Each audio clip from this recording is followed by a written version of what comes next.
नमस्कार साथियों, स्वागत करता हूं आप सबका माध्यम टीवी के सबसे आकर्षक कार्यक्रम क्या कहते हैं आपके सितारे में।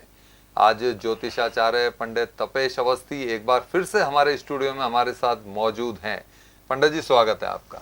नमस्कार पंडित जी, आज हम जिस चर्चा को लेकर यहाँ आए हैं तो वो चर्चा जुड़ी हुई है राहु काल को लेकर, या एक ऐसे समय को लेकर जिसमें शुभ कार्य वर्जित माने जाते हैं।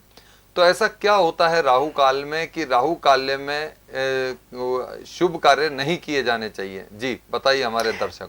देखिए रूपक जी, हमारे धर्म शास्त्रों में राहु महाराज को संदेह की दृष्टि से देखा गया है, क्योंकि है तो ये दैत्य। अब चूंकि राक्षस प्रवृत्ति के हैं, भले चाहे इन्होंने अमृत चखा हो। अब जब हम देखते हैं तो हम ये कहते हैं कि इस जब भी राहु काल का समय हो तो ज्योतिष शास्त्र में उसको छोड़ दिया जाता है।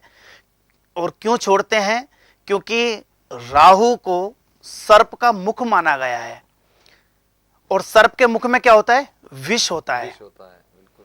तो ज्योतिष शास्त्रों में जो 1.5 घंटा होता है सूर्योदय से सूर्यास्त के बीच में 8 भागों में विभाजित कर दिया जाता है समय को, और हमेशा दूसरे पहर से लेकर के सूर्यास्त तक के जो 8 भाग होता है उसमें हम राहु काल को रोजाना के हिसाब से विभिन्न 1.5 घंटे के माध्यम से राहु काल हम निकालते हैं। मतलब यदि एक दिन में 1.5 घंटा तो राहु काल का रहेगा ही रहेगा। वो 90 मिनट तो हमें छोड़ने ही हैं। अच्छा। तो वो टाइमिंग आगे पीछे थोड़ी बहुत हो जाती है। हाँ, जैसे कि सोमवार को सुबह 7:30 से 9 के बीच में, शनिवार को 9 से 10:30, फिर शुक्रवार को 10:30 से 12, बुधवार को 12 से 1:30। तो ऐसे इसका है अलग जी। अलग है। लेकिन मतलब वो 1.5 घंटे का पीरियड पूरा राहु का होता है। मैंने कहा ना कि राहु को सर्प के मुख माना गया है, और सर्प के मुख में विष होता है। इसलिए, और उस समय 1.5 घंटे की जो अवधि है उसमें राहु जी का पूरा प्रभाव होता है। उसे हम टालना पड़ता है, और टालना चाहिए। बिल्कुल। क्योंकि इसमें आप कुछ भी अनुष्ठान करोगे ना, वो व्यर्थ जाने का संभावना रहती है। मैं ये नहीं कह रहा कि पूर्ण तरह से हम उसको नेगेटिव लेंगे, नहीं, पर जहां संदेह लग जाता है वहां छोड़ देने में ही बेहतर है। बिल्कुल। पंडित जी, एक बार फिर मैं राहु की बात करूंगा कि राहु की लोग पूजा क्यों करते हैं। मैं वही आपसे कह रहा हूं। देखिए, राहु की पूजा इसलिए की जाती है कि राहु को बलि नहीं कर रहे हम। अच्छा। बलि का मतलब यहाँ ज्योतिष में होता है मजबूत करना। हम राहु को बलि नहीं कर रहे हैं, हम राहु को शांत करके उनको, ठीक है भाई आप प्रसन्न हो जाओ। क्योंकि तुलसी बाबा ने भी जब रामायण लिखी थी तो उन्होंने सबसे पहले दुष्टों को प्रणाम किया था। तो इसलिए नहीं कि तुलसी बाबा ने दुष्टों को प्रणाम किया हो देवताओं से पहले, नहीं, पर तुलसी बाबा ने सबसे पहले दुष्टों को प्रणाम किया। उसी तरह से हम राहु महाराज को प्रसन्न करते हैं, उनकी शांति की जाती है। कभी ये नहीं करा है कि राहु महाराज को हम बृहस्पति देव की तरह, शुक्र देव की तरह सौम्य ग्रह मान करके उनको मजबूत करके हम अपनी कुंडली में करें, नहीं। क्योंकि ज्योतिष ग्रंथ में साफ साफ लिखा हुआ है कि राहु कुंडली में जहां बैठेंगे, जहां विराजमान है, उस भाव को प्रभावित करे बिना नहीं रह सकते, चाहे कितना ही अच्छा क्यों ना हो। तो मतलब राहु काल के दौरान काम करने नहीं चाहिए लोगों को? बिल्कुल नहीं करना चाहिए। अच्छा।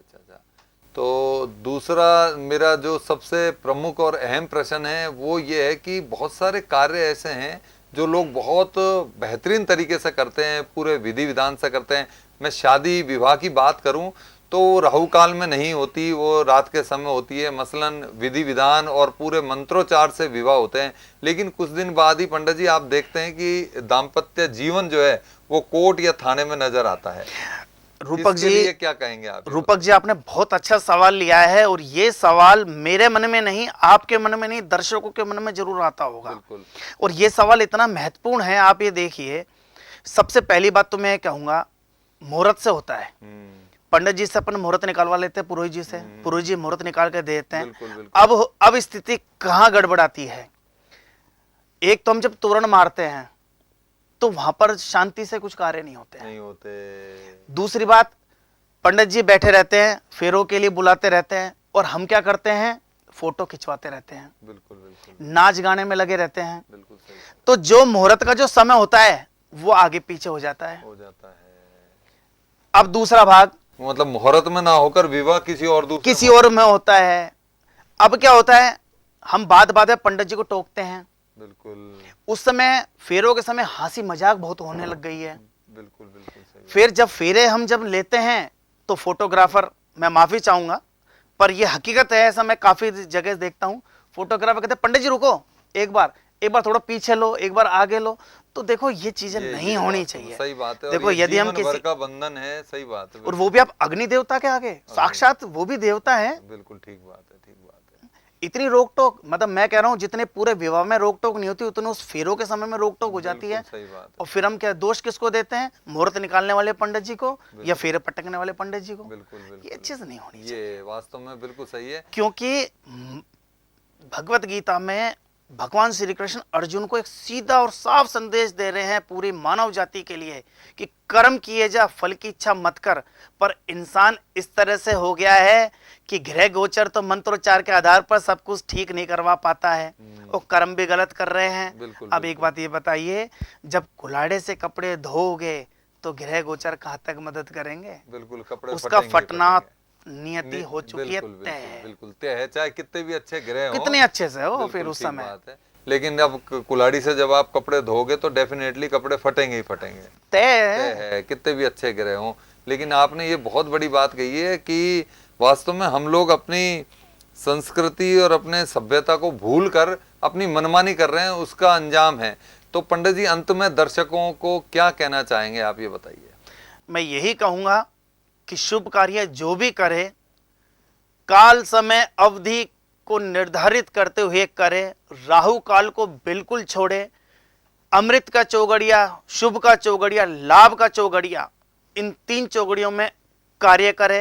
राहु काल को बिल्कुल छोड़ दे। फिर भी यदि अति आवश्यक हो, शास्त्रों में यह भी लिखा है, अच्छा, बताया गया, यदि अति आवश्यक हो तो कोई भी कार्य करने से पहले 10 कदम पीछे चलिए। अच्छा, मैं पुनः कह रहा हूं, घर से निकलने से पहले 10 कदम पीछे चलिए, फिर आप अपना कार्य कीजिए। अच्छा। पर यह भी जब करें जब अति आवश्यक हो। अति आवश्यक हो, नहीं तो अधिकांश राहु काल को टाल दे। बहुत बढ़िया। तो देखा साथियों, आपने कितनी बेहतरीन जानकारी आज ज्योतिषाचार्य पंडित तपेश अवस्थी ने हमें दी है। पंडित जी आप स्टूडियो में आए, आपका बहुत बहुत धन्यवाद। नमस्कार।